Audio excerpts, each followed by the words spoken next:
పట్టుకురా దాన్ని.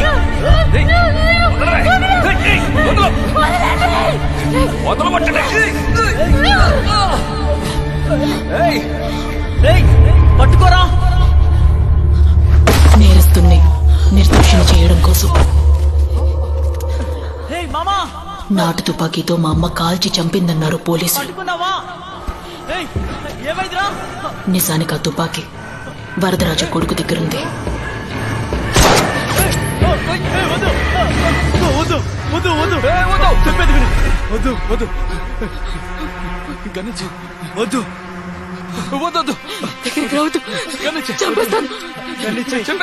చెప్పేది విను.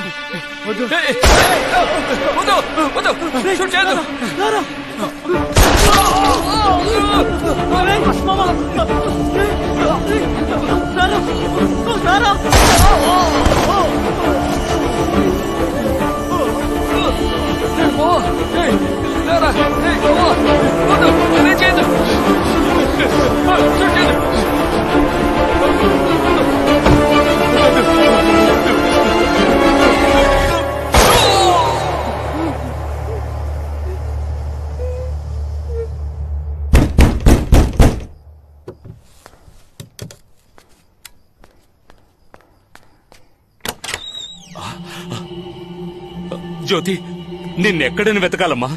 పాపకేమైంది? పాపనిటివు. అమ్మా, అయ్యయ్యో, చీరంతా రక్తం ఉందేంటమ్మా?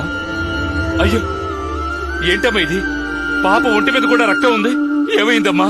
జ్యోతి, జ్యోతి, ఫిలోమినా, త్వరగా చూడు.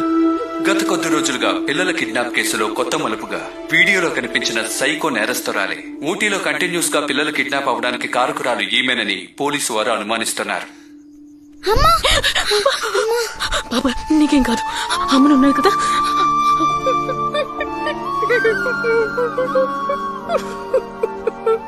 సైకో హంతకురాలిని ఊటీ పోలీస్ అధికారి అలెగ్జాండర్ ప్రత్యేక బృందంతో ఆమెని తీవ్రంగా వెతుకుతున్నారు. అంతేకాకుండా కనిపిస్తే కాల్చివేసేందుకు ఉత్తర్వు జారీ చేశారు. జ్యోతి, జ్యోతి ఎక్కడ? ఫిలోమినా లోపలే ఉంది. కంగారుగా ఉన్నారు ఎందుకండి? చెప్తాను. జ్యోతి, జ్యోతి, మన ఇల్లు ఈ ఏరియాలోనే ఉందని పోలీసులకు తెలిసిపోయింది అనుకుంటాను. వాళ్ళు ఏ క్షణానైనా ఇక్కడికి రావచ్చు. నువ్వు పాపను తీసుకుని వెనక వైపు నుంచి వెళ్ళు. సార్, పోలీసులు ఎలాగో నన్ను పట్టుకుంటారు. మీరు నాకు ఎంతో సాయం చేశారు సార్. దయచేసి నా కూతుర్ని తీసుకెళ్లిపోయి కాపాడండి. ఏముంటున్నావు? నిన్నిలా వదిలేసి ఎలా వెళ్ళగలం? నీ జీవితం నాశనం అయిపోతుంది. పోనీ మన ముగ్గురం వెళ్ళిపోదాం. మీ ఇద్దరిని ఎక్కడైనా సేఫ్. ఇప్పుడు పాప ప్రాణాలే నాకు ముఖ్యం. ఏమండి, ఆవిడ చెప్తున్నారు కదా, పోలీసులు వచ్చేలోపు వాళ్ళ పిల్లని కాపాడదాం రండి. జీవితంలో ఎవరికి దేనికి భయపడకూడదు. ధైర్యంగా ఉండాలి. ఎదిరించి పోరాడు. ఈ అమ్మెప్పుడూ నీతోనే ఉంటుంది. ఇక్కడ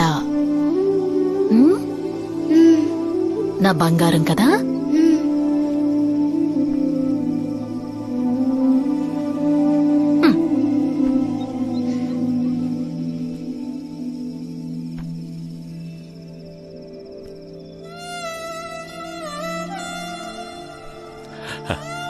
అమ్మ వచ్చేస్తుంది.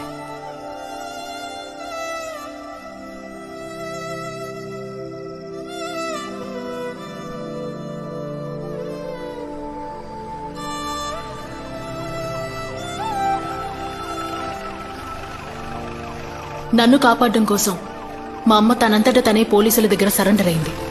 తను సరెండర్ అయ్యింది ఎస్ఐ సురేష్ పాండ్యన్ దగ్గర.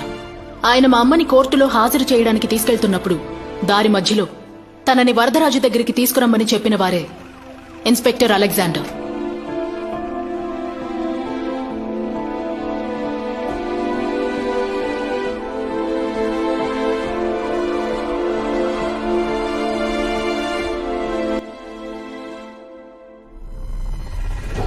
జరిగిన నిజమేంటో మా అమ్మ అందరికీ చెప్పేస్తుందని భయపడ్డ వరదరాజు అవును, నేనే షూట్ చేశాను.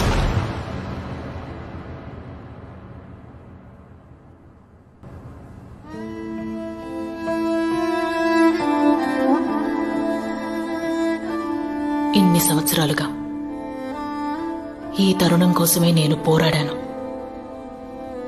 ఒకరి ఐడెంటిటీని నాశనం చేయడమే అన్నిటికంటే పెద్ద వైలెన్స్. ఎవరినైతే ఈ ప్రపంచం దేవతలా చూసుండాలో ఆమెని సైకోలా మార్చి అందరినీ నమ్మించారు. ఆకలి కోసం పిడికెడు అన్నాన్ని దొంగిలించిన వాణ్ణి కొట్టి చంపిన ఈ దేశంలోనే కామంతో కళ్ళు మూసుకుపోయి అమ్మాయిల్ని రేప్ చేసి వీడియోలు తీసిన వాళ్లు సంతోషంగా బయట తిరుగుతున్నారు. ఒకరిని కొట్టి చంపినా కూడా ఆ నొప్పి ఒక్కరోజుతో పోతుంది. కానీ రేప్, ఆ నొప్పి, వేదన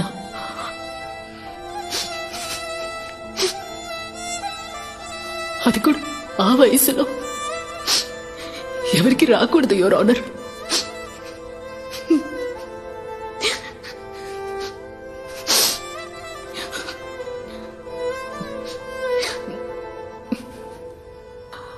నాలా లైంగిక దాడికి గురైనా ఇంకెంతమంది అమ్మాయిలు ఇలా వచ్చి మాట్లాడతారో నాకు తెలియదు. కానీ అందరూ ధైర్యంగా మాట్లాడాలి. తప్పు చేసిన వారు న్యాయాన్ని కొనలేరు అన్న నమ్మకం అందరికీ రావాలి, యువర్ ఆనర్. ఎందుకంటే మేము ఓడిపోయాం అనడానికి ఇది గేమ్ కాదు, యువర్ ఆనర్. జస్టిస్.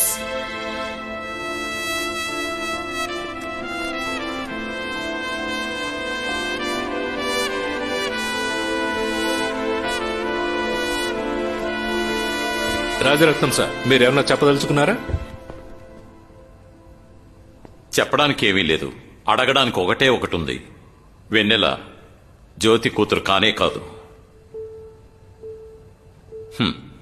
మీరు కూతురు కాదు, జ్యోతికి ఒక ఏంజల్ అని చెప్పబోతున్నాను. ఆ బంగ్లా ముందు తవ్వి చూసినప్పుడు చాలా రోజుల క్రితం చనిపోయిన ఒక చిన్నారి డెడ్ బాడీ మాకు దొరికింది. నాశనమైపోయినా మరో అమ్మాయిని నేనే. ఆ పాప పేరే ఏంజల్.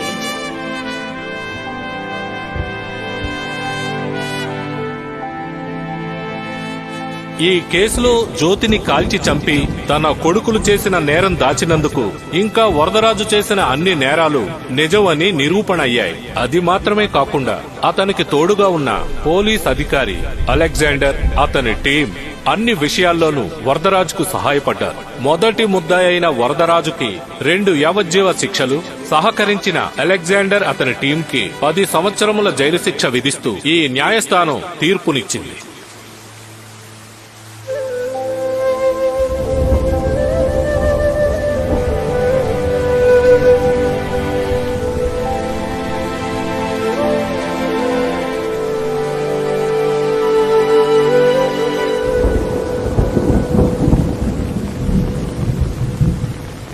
మీరు జ్యోతి యొక్క వెన్నెల కాదు, ఏంజలే అని మిగతా వాళ్ళకి తెలియకపోవచ్చు. కానీ నాకే తెలియని ఒక విషయం ఏమిటంటే, కన్న కూతురు కూడా తన తల్లికి చెయ్యలేనిది మీరు జ్యోతికి చేశారు. ఏ రక్త సంబంధం లేని ఎవరో ఒకరి కోసం ఎందుకు ఈ ఆరాటం? ఇది ప్రేమ లేక కృతజ్ఞత? నొప్పి సార్. ఒకరి నొప్పిని అర్థం చేసుకోవడానికి వారితో రక్త సంబంధమే ఉండాల్సిన అవసరం లేదు. అవును, నేను వెన్నెలని కాదు, ఏంజల్ని.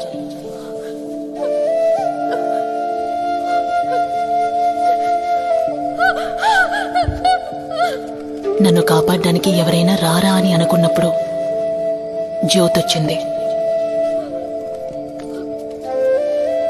చనిపోయిన వెన్నెల కోసం ఏడుస్తూ వెళ్లిపోకుండా చావు బతుకుల మధ్య పోరాడుతున్నా నన్ను కాపాడింది.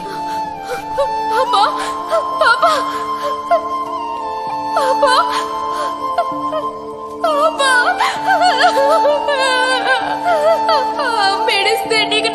చెప్తావు కదా, లేచి అమ్మని ఏడవద్దని చెప్పరా. లేకమ్మా, కాళ్ళు తెరువు తల్లి, అమ్మని చూడమ్మా.